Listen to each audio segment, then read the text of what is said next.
The Fantasy Footballer Studio is sponsored by Walmart.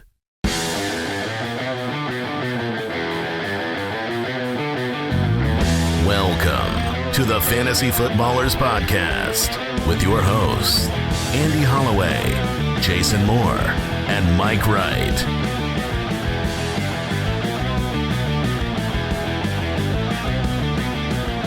Oh, welcome in.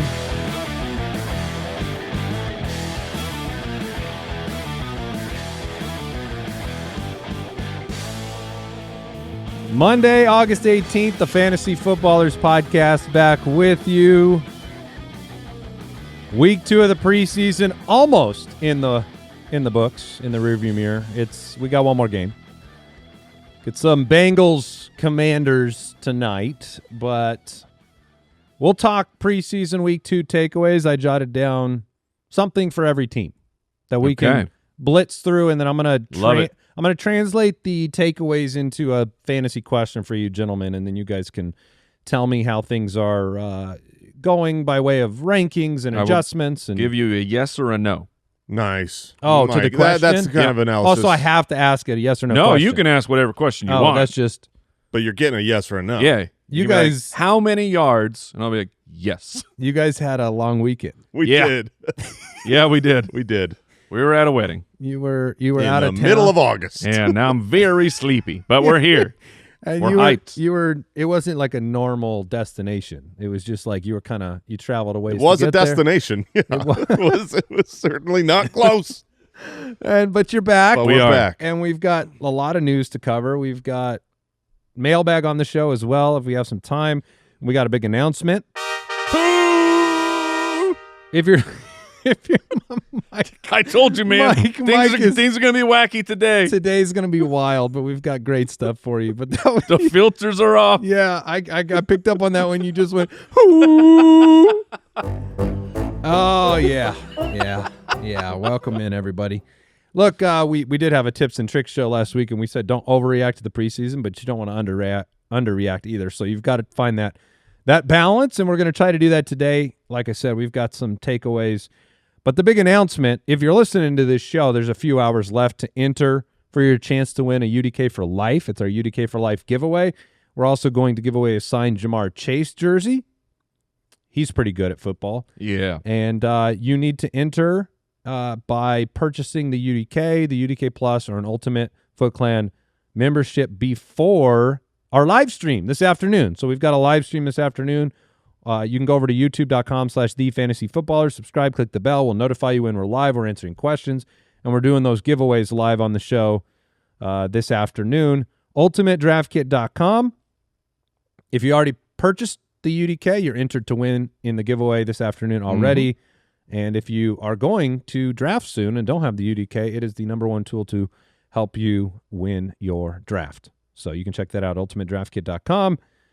I want to jump right in because we've got news to cover, and then we've got all these preseason takeaways, and there's just a lot to get through. So we'll jump in right now. News and notes from around the league, presented by Progressive Insurance. And Brooksy would like me to remind you there's another very big announcement tomorrow. Just tease.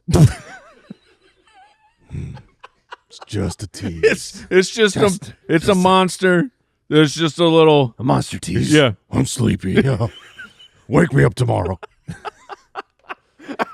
All right. Well, we didn't get to cover this because we had just recorded before we got this news, but the Cleveland Browns. Yeah. There are always updates around the Browns. Quinshon Judkins, there really who are. was at one point this offseason, other than Ashton Genty, was some of our favorite, like, When I finished statting the UDK, he was the second highest. I mean, obviously, Genty being like a first-round pick was super high, but he came out highest in my expected projections for 2025. So it's been quite a roller coaster because he's gone from probably the second best pick potentially at running back to I don't know if he plays football this year or signs with the Browns to now the news. Which is that in a statement Thursday, an NFL spokesperson said the league had been, quote, following developments in the matter. He won't face formal misdemeanor battery charges over an alleged domestic incident in South Florida last month. He is still unsigned. He does not have a contract with the Browns. Right now, if you watch the preseason game, Jerome Ford, Dylan Sampson both didn't play because they rested with the starters. So those are the two players that are lined up to play running back. Obviously Nick Chubb departed this offseason. Jerome Ford came back. Quinton Judkins was supposed to be the future. Number 36 pick. A very talented running back that was going to be the new Nick Chubb. So now we know he's not facing charges. The NFL can still suspend him. I'm going to project they still will. Right now, Jimmy Haslam said he's cautiously optimistic that he'll play for the team in 2025. That's all we have.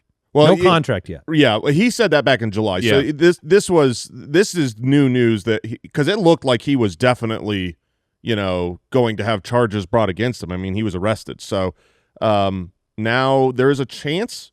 There is a chance that he doesn't get suspended and is available for the entire season. Which he has not practiced and played with the team yet, and so that'll be something to, from an onboarding perspective, how much do they trust him? When do they trust him? All of that. But we'll follow that news and get it along to you as we get it.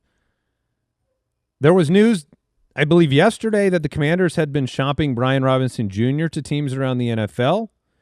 If you remember, Brian Robinson Jr. and I believe Austin Eckler are both on the final years of their contracts with the Commanders.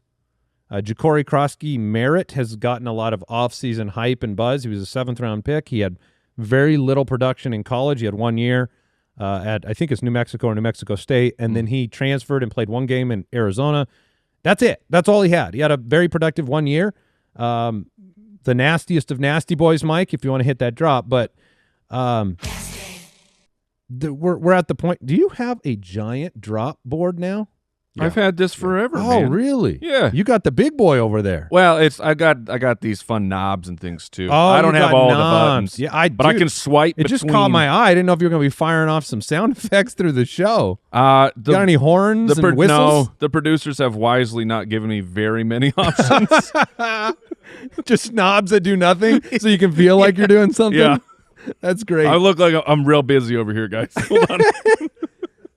But let's talk about this. Brian Robinson, and maybe the team feels comfortable enough with Krosky-Merritt working in with Eckler that they were willing to shop Brian Robinson. We don't know a lot more than that one report. Yeah, it's such a weird thing to come out and be. They are going to play football soon. Yeah, I mean, as of right now, Brian Robinson is the presumed 1A of the backfield for a good offense. He's been a target. Both him and Austin Eckler have been targets because you're talking double-digit, 10-plus round in your draft where they're going to score fantasy points. So if he left, that would be very interesting for Lil Bill as Ja'Cory goes by. Yeah. And or Austin Eckler. And just to add, Andy, more context, he really only had 1 year of true production. I mean, he played a lot of years of college. Like he played at Alabama State, and then he went to a big program in New Mexico, and then transferred to U of A where he got 13 carries. So I struggle very much with this situation of this. He's 24 years old. He was a 7th round pick, and I know, yes, late round guys come out of nowhere sometimes, like Isaiah Pacheco. I'll just bring up who everyone wants to bring up, Alfred Morris, because he was that for the literal same team, and they want to project that onto Krosky-Merritt. But for Isaiah Pacheco, it did work out eventually. I believe his rookie year, it wasn't spectacular for fantasy football, but he did take the job. But it's just reminder. Remember Kamani Vidal-Sassoon? Oh, yeah. Last year? Everyone loved him. That dude's going to take over the chart.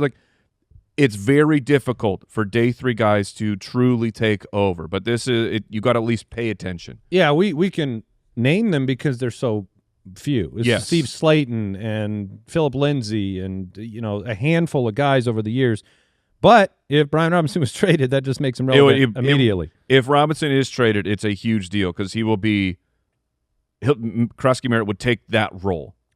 Terry McLaurin activated off the PUP, but he doesn't have the contract he wants yet. To activate that money. Yeah, he's not activated off of the business yet. Like the business pup. Yeah, the one that hey, it worked for James Cook. Financially unable to perform. Yeah. Yes. The fup. Whoa. I don't like that. Hey, Tom Pelissero, your favorite guy, Mike. Oh, who's we hyping up now? He's just saying it's still a possibility that Rashee Rice and the NFLPA and everybody come to an agreement on a settlement for a suspension that would allow him to be suspended at the beginning of the year instead of waiting. We did have an update. So the last report was, that they're waiting 4 weeks or so into the season before he even has his true meeting here with his judge, which we got some more context on. That was what I saw from the rumor mill, that the league was coming after like 10 games. Yes. And the Rashee Rice camp was like, oh no, we are not going to take that. So we're going to move forward as far as possible into, having an independent person look at it. So there is a judge who was not able, schedule-wise, to look at this case for the 4 weeks. That was the reason for the delay. But they could. As of right now, between weeks 4 and 5, he's going to have his moment to speak with. Is it a judge? I believe it's it a is. disciplinary hearing with the same judge that covered the Deshaun Watson suspension situation. It could take her time from the end of the hearing to her decision in it could. 1, 2, 3, 4, 5 weeks. It came quick. It came quick with Deshaun Watson, I believe. I thought she took some time. It's up in the air of this is still extremely messy, and you're going to have to make your own personal decision of how much Rashee Rice I think they'll get to a settlement. I think we'll hear something. But A.J. Brown still not practicing, which is not great. No. We're getting closer to the season. That's a heads up for you. I had to increase the risk rating and lower a little bit of my projection for A.J. Brown just out of hedging. The Eagles then went and traded for John Mechie from the Texans in exchange for Harrison Bryant and a day 3 pick swap. John Mechie was he was a player that there was a lot of excitement for. Mm-hmm. He underwent cancer treatment. Yeah, he lost his rookie year to treating his cancer, yes. And then we had he just hasn't been able to kind of work himself into the rotation enough. So new chance with Philadelphia, and they do this. They find a way to just grab some guys that haven't had the opportunities that they think maybe they deserve. Yeah, they went and got Dotson. Yep. After, it's like these were they've got wide receivers who were supposed to be better than they, performed on the NFL field, but John Mechie is reunited with Devontae Smith. They were both at Alabama together. That's fun. Yep. We've got more injury updates. Malik Neighbors is dealing with a back injury. So back, shoulder, toe. Yeah, it's just normal back tightness. That is the quote. That was the quote. It's just normal back tightness. This is great news for me because that's how I wake up every day, and it's right. That's You and normal. Malik Neighbors, yeah, the exact same. Yeah, pretty similar athletic profile, but also same build. Normal back tightness. Yes. Mike McDaniel says he's currently not concerned about some big news. De'Von Achane, who's dealing with a lower body soft tissue issue, and I saw some medical experts talk about this, basically saying, look, if this was hamstring, because the quote from McDaniel was days and weeks. If it was hamstring, it would be weeks automatically. So he's kind of ruling out hamstring. He's kind of leaning towards this is either groin, adductor, something like that. Well, there's one way to find out. Is he on the index? I'm checking. Well, he might. The reason he might not be telling us what's hurting is because he doesn't want to end up on groinindex.com. Yeah, they do that now. They don't have to fully report it. So this is not great though, because Achane he's an undersized back. Mm-hmm. He has an injury history, although last year he made it through. But previously to that, he had an injury history. And then we're going to talk more in the preseason takeaways about the backup options there. But Achane right now, not concerned about his week 1 availability, but I don't like any preseason injuries at this point. Speaking of which, Joe Mixon is still, quote, not considered a lock to be ready for the week 1 game against the Rams. There was a viral picture spreading from a podiatrist this weekend. He was featured with Joe Mixon, and it was like, hey, I'm so happy to be part of Joe Mixon's recovery team. And this was like a podiatrist, a foot guy talking about this. So there's something going on with the foot. He's still on the NFI, and I've seen a couple of unsubstantiated reports of people pulling him off their board completely. But again, it's like, could this dude just show up in week 1? You got to hedge a little bit. He's not a safe draft pick. No. There are a few guys. We're getting to the time of year now where it's so hard to remember that this isn't just some piece of paper week one game. Like, there's a human being who either is able to play football or hasn't been able to this whole offseason. We're 17 days away from NFL games being played. You have to get out there right now. Mixon, Stafford, these guys who have just spent the entire offseason unable to play football scare the tarnation out of me. Like, I certainly am not drafting any of them at ADP. In Stafford's situation, he affects everybody. That's hurting all Rams. And we'll talk about the backup options there in our preseason takeaways as well. Quentin Johnston went down. Yeah, he got carted off, concussion symptoms. This is in the preseason game. Same with Jalen McMillan, who that looked very painful as well. He folded up and got hurt, and we'll talk about the wide receivers for the Buccaneers, but the most recent report is that he, quote, avoided anything major, which is good news. Keaton Mitchell, hamstring injury, running back for the Ravens, depth piece behind Derrick Henry. The 49ers. Dude, what? Mercy. You can add they're just all yelling mercy. Mercy. Have mercy on us. You can add Patrick Taylor and Corey Kiner, both running backs. I don't even know who Corey Kiner is. Never heard that name in my life. Yeah, well, he was taking like significant snaps because Gorindo, Jordan James, Amir Abdullah, all out. Now Patrick Taylor, dislocated shoulder. Kiner, high ankle sprain. Right now, is this the only way to keep CMC healthy? Is he like siphoning their health? He is. Yeah. Yeah. Keyshawn Vaughn and Jeff Wilson are healthy. My name is Jeff. They have both of those players. Keyshawn Vaughn and Jeff Wilson. We're back, man. Get on your knees and pray, because y'all about to go down. This is like what's the most recent that movie that just came out again? Oh, Final Destination. Final Destination. Yeah. It's taking 49ers everyone. Running back room. Marshawn Lloyd, he played in the preseason game. He hurt himself in the preseason game. Marshawn Lloyd had a great reception, looked, explosive. People in camp, very explosive. Hamstring, now injured. He's too explosive. So he's for his muscles. I mean, basically, he's going to start the season hurt again, and it's not going to be him as the backup for Josh Jacobs, and it's awful. Because you're never going to see him play football. Last year, it feels like last year he had a hip injury, a hamstring strain, an ankle sprain, and appendicitis. Oh, mixing that in? And then he's starting this year off with the groin strain earlier, finally gets back, and now hamstring again. All right, that was News and Notes, sponsored by Progressive Insurance. Quote today at Progressive.com. Progressive Casualty Insurance Company affiliates and third-party insurers. Not available in all states or situations. Coverage subject to policy terms, limits, and conditions. All right, we will take a break, and let's jump into some preseason.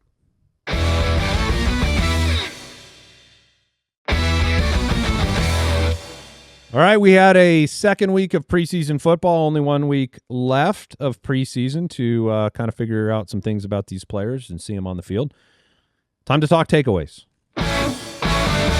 Preseason Power Up. All right, gentlemen, I am going to... Oh, the papers are out. I got the papers out. The papers. I'm going to blitz these, and I don't want people out there to think that I'm going to be exhaustive about every single one of these games, teams, or players. That is not what this is going to be. This is going to be just some kind of headline takeaways for each and every team. There were a couple teams that literally just didn't play like first and second stringers at all, and those teams don't have takeaways. But I'm just going to ask some questions about fantasy based on what we're seeing. For Buffalo, they really played no starters. The one thing that was significant to me, Ray Davis played, and Ty Johnson, James Cook, they didn't play. So from a depth chart perspective, I think that's a little bit interesting because I don't look at Ty Johnson at this juncture of his career to be anybody that's a threat to James Cook at all.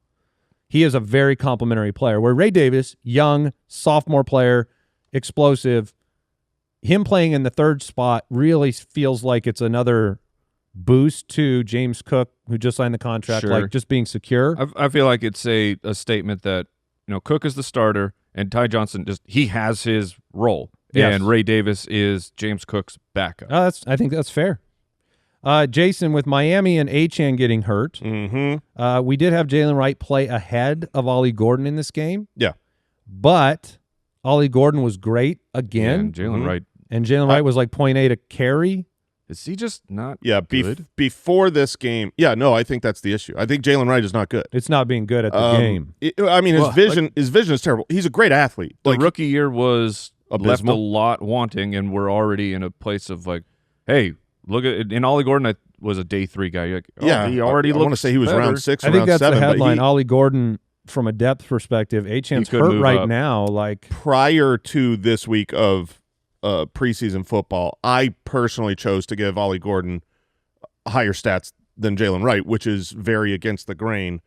But I just don't think Jalen Wright is good enough. If he proves me wrong, the opportunity there in that backfield is great. Jalen Wright among 89 rookie running backs with 70 or more touches since 2017.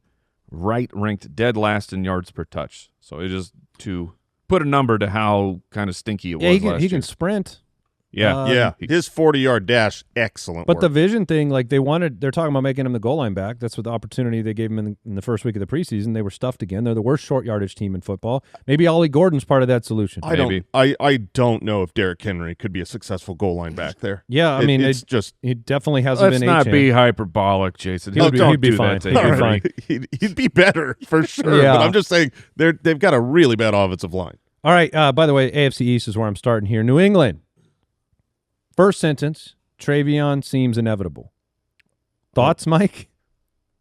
I'm never going back to the pants. I believe we know Mike's yes or no answer to that question. So he took all the third downs with the starters in this game. You didn't take anything from Antonio Gibson being the actual starter? I was going to say Antonio Gibson was we got to make the rookie earn it. Was the procedural starter.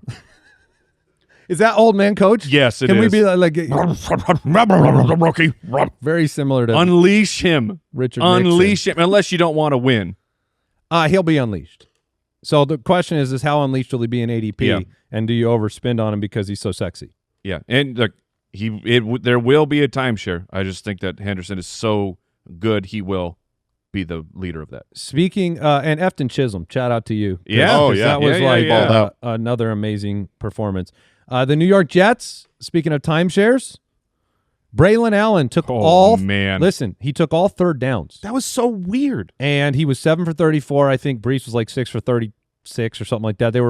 It's going to be a timeshare in New York. But the pass catching has been the saving grace caveat. Mm-hmm. And I know third down is not everything, right? Right. You watch this game and there's 2 takeaways. 1, the committee situation.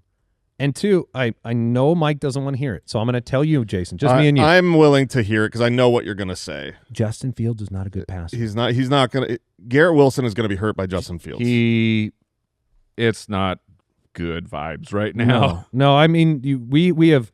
There's no receiver that has shown us that opportunity mixed with bad quarterback play does not equal fantasy success more than Garrett Wilson. He's had the targets, the most ever in 3 years or something like that? Yeah. So it is depressing to see. Yeah, he had 168 targets and finished as the wide receiver 32 that same year. Yeah, and Justin Fields, these were bunnies in this game that he missed. He was 1 for 5 passing, I believe. But you're talking about Breece Hall for a dump off. You know what I mean? Over his head. It's only 5 passes. It's not the whole season. You don't overreact to it. But you also understand that Justin Fields has played for 3 teams now. Yeah. If he was the super answer for a team, the worst team in football doesn't easily sign you. So that's the concern there. AFC North, I literally have nothing for Baltimore. All the starters rested. Cincinnati, they haven't played, so no takeaways. Future takeaways. They play tonight. Cleveland, I mentioned it, Sampson and Ford. Those guys rested with the starters. We're waiting on Quinshon Judkins. Do you have any gauge of if Judkins signs tomorrow, is it just that's the guy you take the shot on late in drafts and you don't worry about the other guys? Yeah, I would take him ahead of the other guys. He's the best running back on the roster. They drafted him to be their main starter. It will take time, though. You're going to have to hold for a few weeks. A rookie who has no training camp whatsoever. I mean, I guess if he signed tomorrow, he gets a couple weeks, but they're already making plans. So yeah, I would agree. When I talked about the fact that I had him ranked highest right when the UDK was released of the non-Ashton Genty rookies, that was because of the presupposition that he would be the week 1 starter. Yes. That's not in the cards anymore. He's not coming out week 1 and getting the bulk of the work. Well, that's a good translation into this guy. This is another player I think maybe we have to wait on a little bit more. That's a storyline on a few of these, is maybe we have to wait a little longer than we want. But with Pittsburgh, Kenny Gainwell started up above Kaleb Johnson again. Johnson. I really like this. That's the coach making him earn it. Johnson had he got stuffed a bunch. He had some good runs. It was a mixed bag to me. But Gainwell over Kaleb Johnson right now, it's Warren sitting with the starters. No Rodgers, no Warren. Now Gainwell's playing ahead of Kaleb. We may have to wait a little bit longer on Mr. Kaleb Johnson. Just make sure if you're out there, don't draft Kaleb Johnson. Just don't do it. Let him fall to me really late. I will scoop him up everywhere. So you're not dissuaded by this? No, I mean it's funny because whenever you watch the video and you see the film, you see someone tweet out, "Oh, look how great he looks," or "Look how terrible he looks," and it could be the exact same video. You see what you want to see. I want to see him look great. He looks fine to me. Like genuinely, when I watch, I'm like, this is other than the egregious drop last week. His film was good. He broke some tackles, had some explosive plays. He had a ton of great cutbacks this last week. So I think he looks great. AFC South, Houston. Chubb played 11 of 14 snaps with C.J. Stroud. Now, Dameon Pierce couldn't work himself in. He's still recovering from the quad injury. But Chubb played 11 of 14 with the starters. It seems like if there's no Mixon, Nick Chubb is where does he belong in drafts? Late, if you're going with a more zero RB approach, he is probably someone who's just gross that you can roll out there the first couple weeks. He will get opportunities. The Texans should be a good offense. So, you have a chance of a touchdown every single week, while he is the starter. Also with the Texans right now, it seems very solidified that it's Nico Collins and Christian Kirk. Yeah. And then the more interesting thing is Xavier Hutchinson's been playing ahead of Jaden Higgins. Jaden Higgins seems like another guy you may have to wait a little longer before you get the benefits of I don't think it'll be very long of that for upside. him. Okay. The Colts, my one thing I wrote down, Warren is awesome. Yeah. 97% of all snaps with starters through two preseason games. Deep downfield targets. I mean, he looks awesome. That is rookie tight end Tyler Warren. Yeah, in this game, Richardson was 6 for 11 for 73 yards. Jones was 7 for 11 for 101. Neither of them really separated. Both had their good moments. Who do you think is going to be the starter week 1? Well, I think that's an interesting question because I think it should be Daniel Jones. I think he's the better player.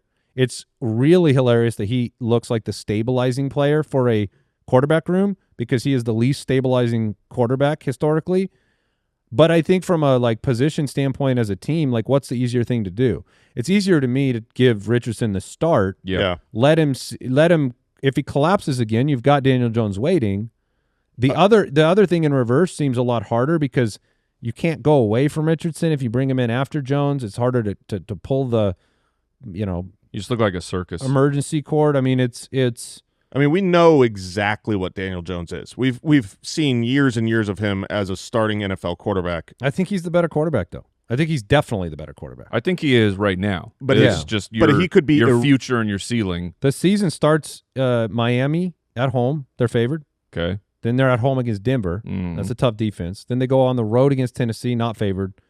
Then they're on the road against the Rams. I don't know if that plays into your decision-making. Who you think they're going to start? I think they'll start with Anthony Richardson, but TBD. They'll announce it next week. I as somebody who wants to see Tyler Warren succeed early in the year, I want it to be Daniel Jones, me personally, but I think that unless Richardson collapses in the third preseason game, I would give him the shot first if I'm the Colts because like you said, you're looking for one last shot at the Bryce Young redemption story. The let's give the guy a shot to be successful. If Daniel Jones is better, it's still irrelevant. What Daniel Jones is not the future of a franchise that is a successful NFL team. Probably true. Jacksonville, Trevor Lawrence through 2 games with Liam Cohen. You ready for this? Mm-hmm. 14 of 17 for 119 and a touchdown. Okay. So Trevor Lawrence, the redemption story of Baker with Liam Cohen, among others. But, Lawrence, 14 for 17. It's been good so far. Tank Bigsby played every first and second down. Travis Etienne played on both third downs. Kind of swapped weeks there. That's the most interesting thing of everything we were hearing out of camp. before games started, preseason games started, was that Tank Bigsby is the primary guy. Like, he's the starter, and ETN has his role. Then preseason week 1 happens, and that was completely upside down. And like, it threw everything for a loop. Now we're back to Tank on first and second down. It could parallel Tampa, where he just came from. You've got Bigsby could be the Bucky. It could. The Rashad White could be the ETN, and then the Sean Tucker could be the Tootin. Which I wavered in my faith after preseason week 1 of which guy I want. Not that like we're not clamoring to get the Jacksonville running backs in particular, but I'm still drafting Tank Bigsby ahead of Travis Etienne. Yeah, if the starters play next week, that will be what to watch for. Like, who gets first and second down between those two guys? I think it's fun to talk about Tennessee because Cam Ward seems like he is going to be the real deal at some point. Now, as a rookie, your production, you don't hit certain marks. It just doesn't happen in the passing game very often. But my takeaway from this was, I mean, you saw the rookie wide receivers getting a lot of snaps. Now, Calvin Ridley, Tyler Lockett, they didn't play. But IMAGN, DK, they played a bunch of snaps. I have a nickname for it's Alec IMAGN, right? Mm-hmm. And but when I type his name into anything, it autocorrects it to Epic. So he is now Epic IMAGN. Okay, all right. Well, let's hope he lives up to that. As far as I'm concerned. Take it easy. So, but he was epic in this game. He looked great. He had a big connection with Cam Ward. He's playing right next to Van Jefferson, so it's easy to look good. Yeah, DK. I just think you look at this team like Lockett stage of his career. I like Ridley a lot. I think Ridley is a super great steal. I just haven't said it a lot because he was my guy last year and didn't quite end up there. But I think he is a steal at his ADP. It will not be smooth sailing. But I think IMAGN could easily be their wide receiver too. Easily. Sure. I mean, you're talking about competing with Tyler Lockett, who really hasn't been a 2 in a couple of years. I mean, it was nice to see. So finishing up the AFC, we're in the West. Denver, you saw Sutton, Mims, and Vele all rested with the starters. Franklin and Pat Bryant both played and looked good.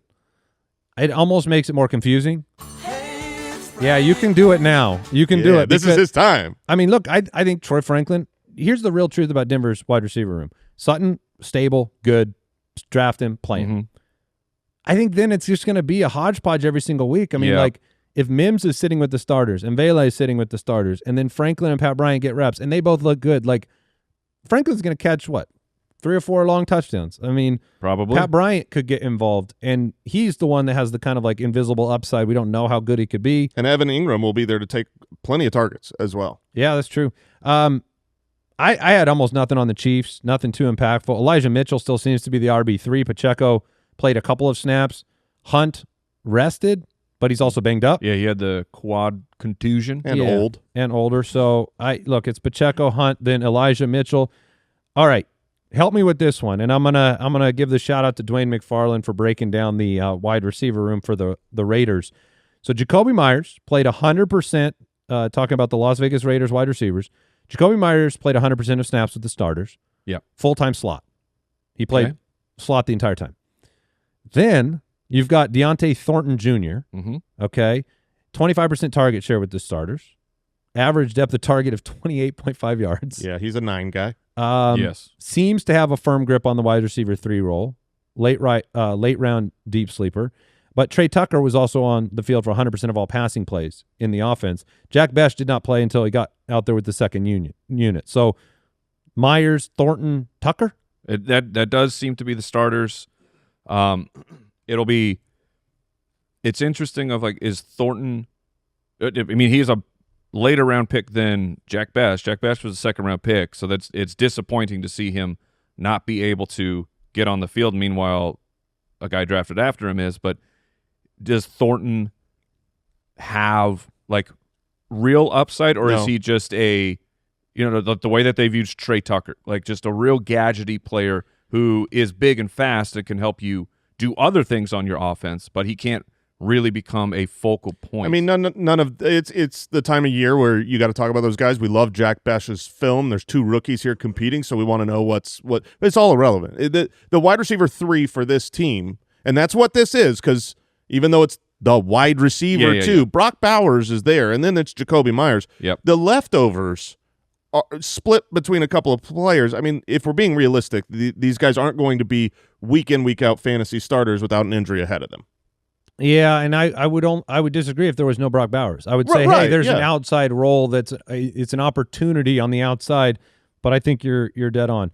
Chargers wise, we talked about Quentin Johnston getting hurt. The stars of this game, there were the 2 rookies. So Keandre Lambert-Smith, Trey Harris, both made plays. Right now, it seems like it goes McConkey, Keenan, KLS. Yeah, and obviously Quentin Johnston up there as well. Trey Harris was with the 2s. He did not do his work, but listening to Harbaugh was glowing on both of those guys. Harris had a great game, just he was behind. He's behind on the depth chart right now. All right, so we'll take a break and we'll talk. I'll run through the NFC teams and we'll do some mailbag. This episode is brought to you by Prize Picks. Preseason football is underway, and college football is here, so don't miss any of the action this season on Prize Picks. Prize Picks is simple to play. Just pick more or less on 2 to 6 different player stat projections. If you get your picks right, you can cash in and win up to 2,000 times your money. Prize Picks is also the best way to get in on the action on sports in more than 30 states, including California, Texas, and Georgia. Prize Picks puts their members first, so all withdrawals are fast, safe, and secure. This time of year, preseason, I love taking the young guys with opportunity that I like. Week 1, I went Kaleb Johnson and Trey Benson more, and you know your boy cashed. So get in on the action, download the app today, and use code FOOTBALLERS and get $50 in lineups after you play your first $5 lineup. That's code FOOTBALLERS to get $50 in lineups after you play your first $5 lineup. Prize Picks, run your game. Foot Clan, draft day is on the way. You got your rankings, you got those sleepers, you got your can't miss picks, but you know what? You need sometimes a backup because, well, even the best fantasy football team in the world doesn't go according to plan. Sometimes those starters, they don't show up. Wouldn't it be great if you could have the same peace of mind everywhere else? With Progressive, you get more than just a policy. You get a playbook full of coverage options you can count on for your home and for your auto. Want to customize your protection? No problem. You can build your coverage just like your fantasy team, making sure that you have the right players in every position and a backup when you need it most.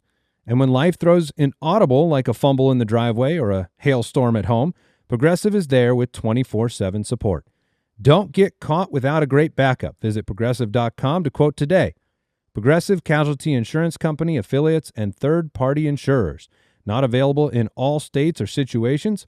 Coverage subject to policy terms, limits, and conditions. All right, let's start in the NFC East. The Dallas takeaway, Javonte rested with the starters. Oh, man. Miles Sanders played. Okay. So That whole – it's going to be tough. That's why the answer is CeeDee Lamb and George. Yeah, exactly, because they're not going to be able to run the ball. Honestly, Blue is like Jaden? Jaden Blue is the only running back I would take a shot on, and it would be like if he makes it to the last round in my draft. I'm not – Javonte feels like a zero RB situation, right? He does, except I go back to – I mean, the Broncos were a good offense last year. The Broncos had a better offensive line. How often could you have started Javonte Williams last year? Not very. Like he was a D in like consistency. if you guessed right, you would have been able to start him 3 times. He had he started for a lot of teams, Man, but he 209 was carries, and you end up at. If you're a running back with 70 targets for a good offense, But if you're how are you not a top 15 running back, a top 24? He was the running back 31. But if you're in a league that gives like 100-point bonuses, if your running back goes 14 for 40, then Javonte's your guy. Second rounder. All right, so Javonte is the best of the worst. The Giants, Russ, he can still throw the ball really, really far. Yeah. I watched every Jackson Dart snap twice because it was super impressive. He completed 13 straight passes in this game. It was all hurry up. It was all short area targets, mostly. I mean, there were a couple of good plays. But still, you want to be accurate. It's exciting. Justin Fields would love to complete 13 straight passes. Goodness, in his dreams. With the Eagles, it's the Shipley story to me. I mean, Saquon Shipley and versus Shipley, A.J. Dillon. those guys rested. The Shipley looks locked as the RB2. So if you're looking to ensure Saquon or take a shot late on somebody that could emerge in an injury, whatever, there's your guy, I think, right? Seems like that's it. certainly how I lean. And I think Shipley's a good back with that offensive line. Something happens to Saquon after the massive 417 carry workload last year, then They'd still be in ship shape. Nice. Okay. Commanders, they haven't played. They play tonight. So NFC North, winners of every offseason, champions of every offseason. Chicago Bears. Kaleb looked good. Yeah. 97-yard touchdown drive, 5 for 6 for 97 yards. To Zacchaeus, right? Yeah. Yeah, of course, right? Because you got what, like Colston, you've got Burden, you've got Odunze, you've got DJ Moore. Colston had a couple catches. Yeah. I mean, and it was wee little man. Very nice. The Bears are going to be tough of, like, are they going to play a lot of 12 personnel? Like, where I like Luther Burden a lot, but is there a scenario where he's just not on the field because they got Kmet and Loveland out there? Kmet made a big play. Loveland made a big play. They both split snaps in terms of, like, being on the field. So that's the problem. They paid Kmet 2 years ago, or a year ago, really, and he's a good player. Mm-hmm. Yeah, he is. So it's like, this is a guy that's going to occasionally just steal targets from Colston Loveland, and he should. I mean, that's how it should work for the team to do well. Not for your fantasy team, but for the team. Yeah, it's wonderful for Kaleb Williams and Ben Johnson to have so many legitimately good options. It should work. It should work. Especially with the offensive line improvements. It should work. Please do. Detroit, they rested the starters, but Mike, if you need to go to the pants store again. No. What? Bro. No. He avoids that place now. Can you delete a location off of your Google Maps? The pants store? Oh, if he searches pants, Could you nothing comes up. Make a choice. Mean. Do not buy stock. We're talking about Isaac Tesla. Yes. Who 5 targets, 4 catches, 41 yards, and a beast of a touchdown in their preseason game. He also looks gigantic. Like, he looks like he is. He's a very large, but I mean, there's plenty of wide receivers out there that are 6'2", 6'3", or whatever. He's 6'4", 215. Yeah, he looks like he's 6'8". I mean, I feel like he's just maybe he's playing with more backups and they're tiny, but that's where I will, as excited as I am long-term for Isaac Tesla, he's not running with the starters now. But he will be interesting to keep an eye on waiver-wise. Like, injuries as well. My belief in looking at the depth chart and the talent, it's like Amon-Ra and J-Mo they're locked in. Mm-hmm. Tesla, and by like a month in, he could be the wide receiver 3. Well, remember there were weeks where that over the last couple of years, whether was it Josh Reynolds was having a stretch, Tim Patrick, that third wide receiver has moments. So if he shows enough flashes, and they paid a lot to get him. They did 3 third-rounders essentially. Yeah, because they had to trade 2 to use a third. That's a lot of capital to give up for someone who, going into this draft season, the NFL draft, I don't think enough people didn't know his name. Because he had no production. He was overdrafted from expectation. Yes. But he has had the drum beat all offseason, and then preseason he looks good. You got to start paying attention to Tesla. They're a team that goes and gets the guy that they think is going to make the biggest impact. Yes, they do. They're very convicted about their players in the draft of late. Green Bay, mostly all the starters rested. I talked about Marshawn Lloyd getting hurt again. I mean, you have to say it. Emmanuel Wilson is right now Josh Jacobs' backup. Yep. And he's always kind of made the most of his opportunities. Minnesota, everyone rested that mattered. Nothing there. Falcons, same story. First and second string, rested everybody. But let's talk about Carolina. Chuba Hubbard played 67% of the snaps with the starters.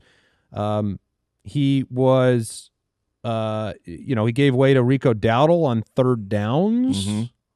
So that's kind of how, Chuba Hubbard was always the catch it and fall down guy last year with the targets, but Dowdle seems like he'll have a shot to be a third down back every week. I think he should. We got 2 years in a row of Chuba being extraordinarily inefficient in the receiving game. Great running back between the tackles, but passing to him has been like a negative play for them. Can either of you find a way to say good things about the Saints? It does seem like an actual battle for which bad quarterback is going to start. Right. It seems like Spencer Rattler is going to be the guy to me from what I see on film. Olave had a drop in the game. Rattler was okay, but like Spencer Rattler as your quarterback. Do you have a snake, man? I think he's looking for a snake. I got a snake, man. Like, what is your thoughts say on the one bright spot is Shaheed was moved around a little bit more in the slot a little bit more, so that'd be good if they involve him on some easy stuff, because I feel like with Shaheed it's always been you go deep, I'm going to throw you a bomb and you have big plays, but very low consistency. It would be nice because he's not a bad player. No, I think he's a very good player. So if he could get more involvement there, that could be good.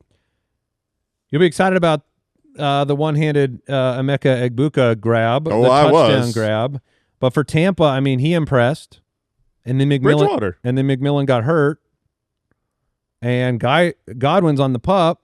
It's like Egbuka could be like the path is cleared. like it's like week 1, you're the starter with Mike Evans. It certainly seems that way. Also, I was personally like I'm a Bucky Irving fan, but I also acknowledge like you've got a committee situation. There were some camp highlights of Bucky making downfield catches, and it's like, okay, cool, that's camp. He did it again in this game. He caught like a deep touchdown on a wheel and made a competitive catch. If he gets involved more in the passing game, because when he's out there, it's better that the defense has that in the in their minds that you have a running back that's not just a between the tackles guy. If they can get him involved in the passing game, it changes his ceiling. Oh, for sure. I mean, that would be what takes his current average draft cost and actually makes it pay off. Because right now it feels like he's being drafted near his ceiling because he didn't have that. Was hit. So I'm looking at, I'm in the UDK right now looking at it. On Sleeper, in half, he is behind Jonathan Taylor now. Has he fallen? No, that he was definitely ahead of Jonathan Taylor. Yeah, I thought so too. So Josh Jacobs is at 8, Taylor's at 9, Bucky's at 10. Oh yeah. Okay. Yeah, that's fine. I think when we started this process, He was 7. so he was running early. back 7, Yeah. where it was like, gosh, that's like when he had his breakout, he was basically about running back 7, and we were wondering how And high even could if go. you don't have targets, people are hurt in the wide receiver room. It can benefit the running back room. 2 teams in the NFC West pretty much rested everybody and didn't do much. The Cardinals, they rested everybody. Brissett's their backup to Kyler. He looked okay. And then the Rams, same story. It was Stetson Bennett.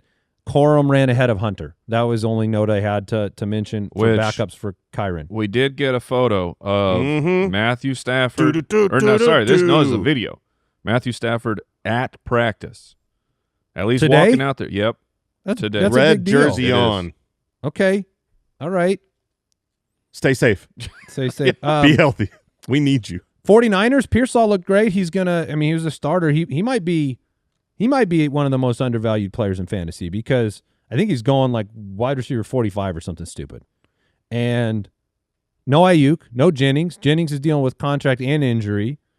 I would also say like nobody talks about Demarcus Robinson, but Demarcus Robinson has been a fantasy contributor before. Right. And is currently like I know he's probably going to get a suspension. That's what we're waiting on. But for him. regardless, like him being, I'm telling you, the way he's playing with the starters, like, okay, if he gets a game or two, like, is Ayuk back in a game or two? No. Yeah, I mean, like, Jennings still hurt. Like, they have to run wide receivers out there. So Pearsall seems like a highly undervalued player. Pearsall's early camp injury was really great for the ADP because he was, he missed camp last year with the injuries, had, the unfortunate shot. And then this year he was starting to get drafted pretty high, a lot of hype because of the depth chart. And then when he missed time to start camp, people just forgot about him. Yeah. So I agree with you, Andy. I think his value, where he's going in drafts, is you can see his upside, and you can't always see the players around him with a path to greatness. All right, and the final team, and I have a few notes on him, Seattle. First of all, the offense was humming. It looked great. Yep. Charbonnet looked awesome. Yep. He's healthy. Right now, Ken Walker's on his quote. He's on a plan. I don't like the way you talk about the I'm plan, sorry. Andy. I'm sorry. The plan. Have you ever had a plan? You follow it. Now, the plan for the Seahawks might be Charbonnet being more involved than you think. What do you think of that plan? I didn't read that in the plan, so I don't know where you're picking that up. He definitely could be. It could be more like that's if I had a plan for Ken Walker that involved him not practicing every once in a while, it might involve other players playing running back too. It definitely could be the plan that it's more timeshare. The way I just look at the Seattle situation, one, like Charbonnet, last year came in on a couple games because Ken Walker misses time. He has to rest. Yeah, and Charbonnet looked better last year. He has to rest. He burns real bright. He has to rest. I'm more excited about just this was the hope, the scheme that even though the offensive line is not talent-wise what we want. It might be better than we think. That Kubiak, maybe the line's better than we think. And also Kubiak, the Kubiak run system is just such a good run system. And while Charbonnet is a good player, and maybe he gets more involved than we want, Ken Walker is, when healthy, is a much better player than Charbonnet is, in my opinion. A much, much better, more explosive. I think he's better at a lot of things, not everything, but it is possible that Sam Darnold could legit be the quarterback to the unexpectedly better offenses back-to-back seasons. I am so excited to be doubting Sam Darnold and then have him prove us all wrong. That'll be fun. But I'm going to doubt De'Von O'Connell and then Kubiak. Mm-hmm. Those are good minds. Speaking of the wide receivers and the pass catchers, Cooper Kupp lined up inside of JSN on most all of their reps. So you were talking about two guys that are slot dominant players, Cooper Kupp in the slot more. It's also worth noting that the athletically gifted, they let go of Noah Fant. Elijah Arroyo right now played as the tight end 3, played into the fourth quarter. A.J. Barner seems...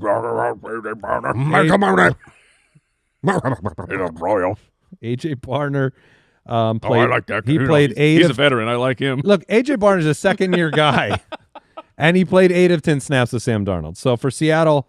that was the story, and that was week 2 of the preseason in terms of a quick takeaway for every team. All of the UDK rankings, I did a huge rankings update yesterday. We'll keep tweaking them this week and get you ready for your drafts. We're going to, Brooks would like you guys to know A.J. Barner had 1 less touchdown than DK Metcalf did in the offense last year. Okay. So A.J. Barner fan, Brooks, Carmine. All right, let's do some mailbag. Mailbag.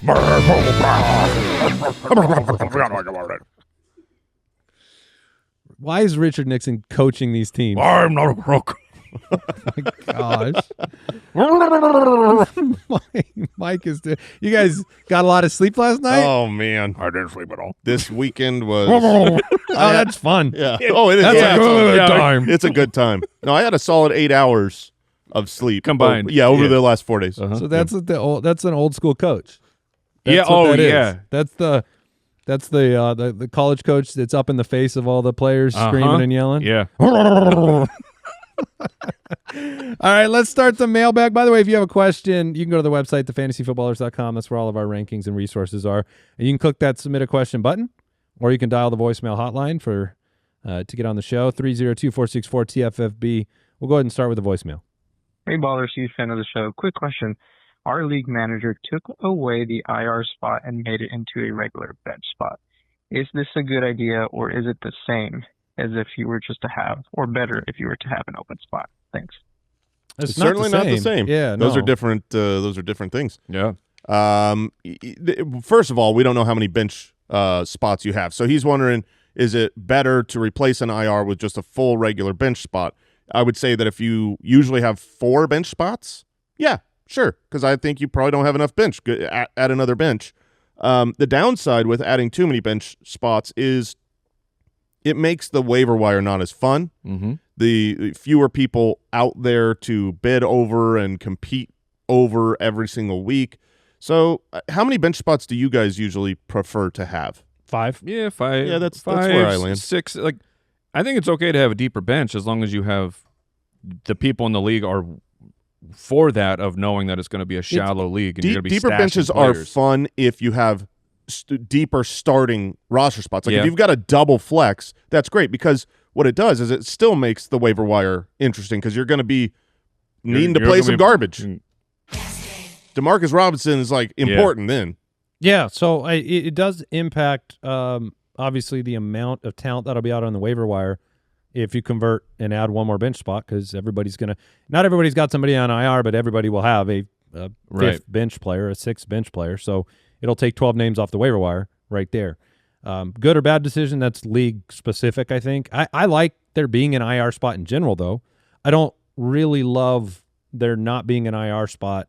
It just handcuffs teams in too big of a way, I think. If you're in a league right now that's getting ready to go for next year and you don't have IR, you should bring that up for a vote. Having an IR spot is so good. It's more fun. It's better strategy.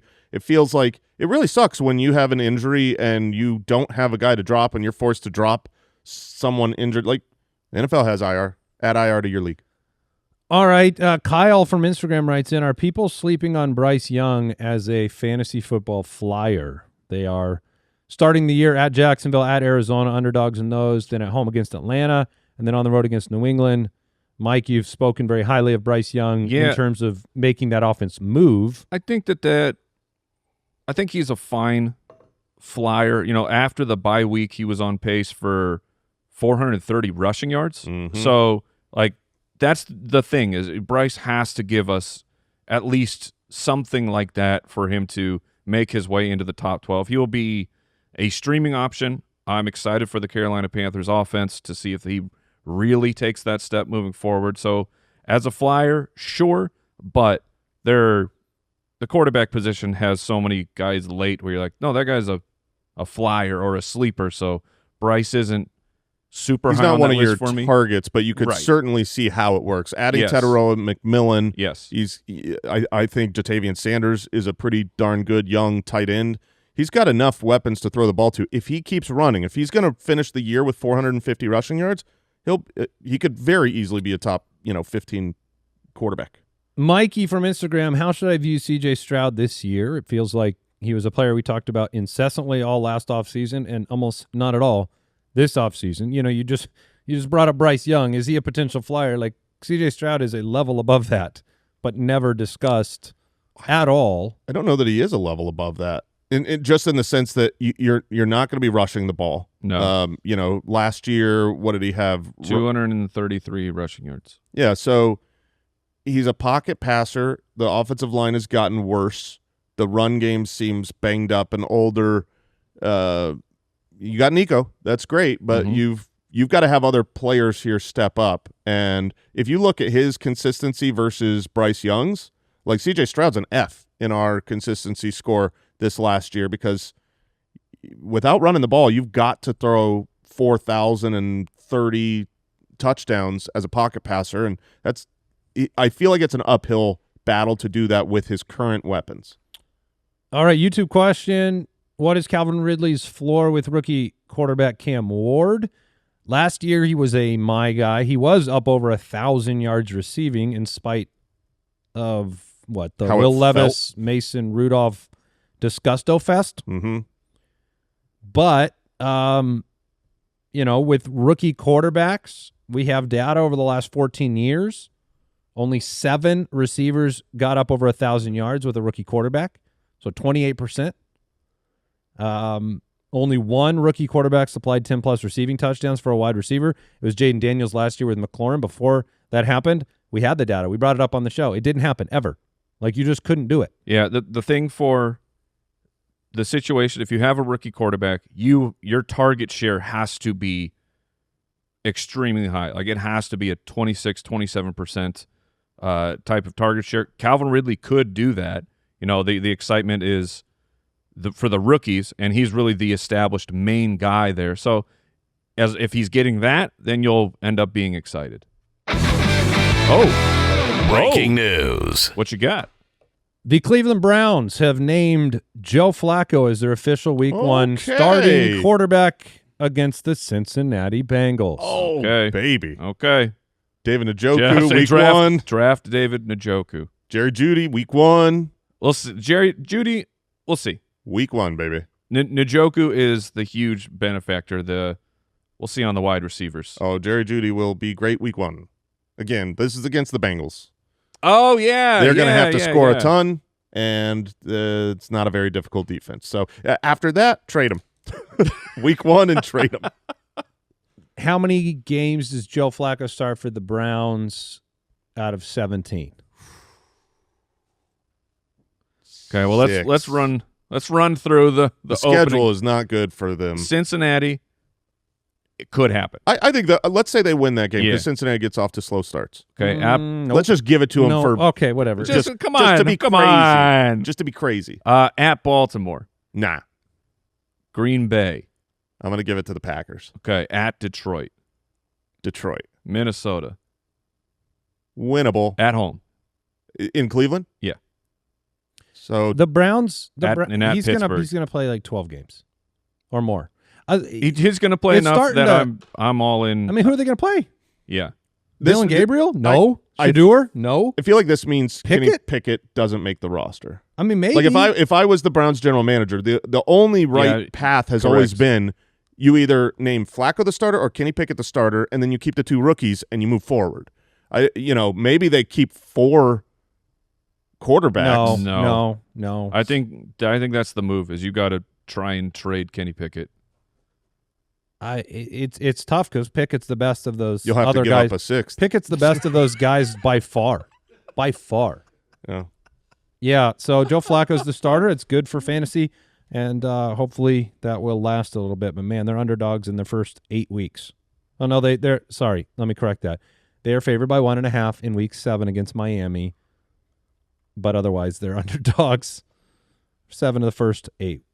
Oh, no, they are dogs there. Never mind. They're underdogs in all of them. Okay. They're underdogs by They're 1.5. just. It's not as bad. It is the dog pound. I So mean, they yeah, are dogs. They got the dog in them. Yeah. Wow. All right. Jason, Instagram question from JB. Who will have a better season as a rookie, RJ Harvey or Kaleb Johnson? RJ Harvey.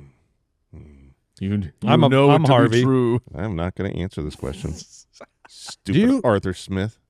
Okay. Nothing. I'm not gonna lecture you on players whose name begins with K and ends with Johnson. Thank in you. Their rookie season. Thank you.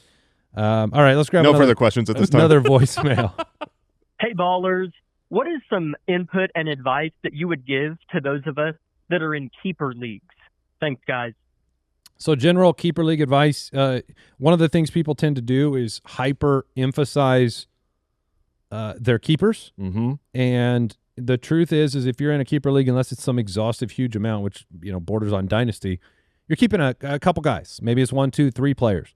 Sometimes it's at a draft cost. Sometimes it's just a no cost at all. But you see people kind of building their roster around this ideal that they're going to have, you get this name on your team and he's going to be your keeper for 5 years in a row and they're locked and loaded on your team. And it's just very, very rare in the lifespan of players to live under that, in that world. And I see people lock themselves in. They don't want to trade players because of that. Your keepers are going to turn over all the time. Yeah, the biggest mistake people make in keeper leagues is overemphasizing age. Age matters a lot in dynasty. If you're 26 deep and you've got that roster forever, but when you've got 3 guys, James Conner can be a keeper. No Yeah, problem. a great keeper. No problem. And he's an elder statesman. Like, you don't need statesman. You don't need His statement is old. Man. He makes old statements. to overemphasize the youth. And so I would basically treat it almost exactly like a redraft. Yeah, I league. mean, the perfect example would be like if somebody's excited about RJ Harvey and they're like, man, I'm not going to trade him for Saquon because yeah, it's you know what I dumb. mean? Like that Yeah. in a No, keeper league, it's like, oh man, he's going to be good in a few years. It's like, go win the league. Mhm. Because that's the mistake the other league mates are going to make, at least some of them. And so then you have an advantage over them for sure. So we've got breakout, sleepers, values, busts episodes coming out. We've got our fantasy MVP episode, mock drafts coming out. It's a hot week. We've got the time machine episode in the near future. So a lot of big time shows and a big announcement tomorrow. So you're sleeping right now. Me and Ken Walker, we're tired. And then this is your last chance to get the UDK for Life giveaway situation. So get the UDK to be entered to win the UDK for Life. And our live stream begins at 6 Eastern this afternoon. UltimateDraftKit.com for more info on that. That is it for today's show. But we'll be back tomorrow, everybody. So thank you for joining us. Shout out to the Deucers back there. I think we're recording the show. We're recording? Yeah? Sweet. Goodbye. Thank you for listening to another episode of the Fantasy Footballers Podcast. Join our fantasy football community on jointhefoot.com and follow us on Twitter @TheFFBallers.